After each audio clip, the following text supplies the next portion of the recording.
Greater పరిధిలోని చెరువుల అభివృద్ధి సంరక్షించడం కోసం వాటి నిర్వహణ బాధ్యతలను హైడ్రాకి అప్పగించాలని జీహెచ్ఎంసీ యోచిస్తోంది.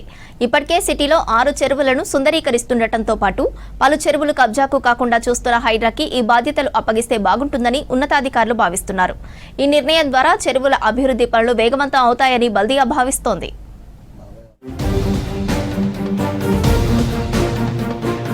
గ్రేటర్ సిటీలో చెరువుల కబ్జాలు తొలగిస్తూ సుందరీకరిస్తున్న హైడ్రాకు పూర్తి బాధ్యతలు అప్పగించాలని భావిస్తోంది బల్దియా.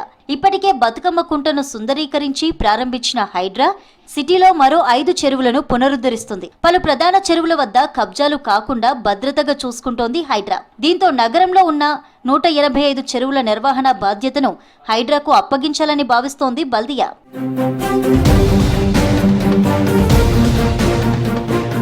సిటీలో 47 చెరువులను 161 కోట్లతో 3 దశల్లో సుందరీకరించాలని 2022లో జీహెచ్ఎంసీ ప్లాన్ చేసింది. అయినా ఒక్క చెరువు పనులు కూడా చేయలేకపోయింది.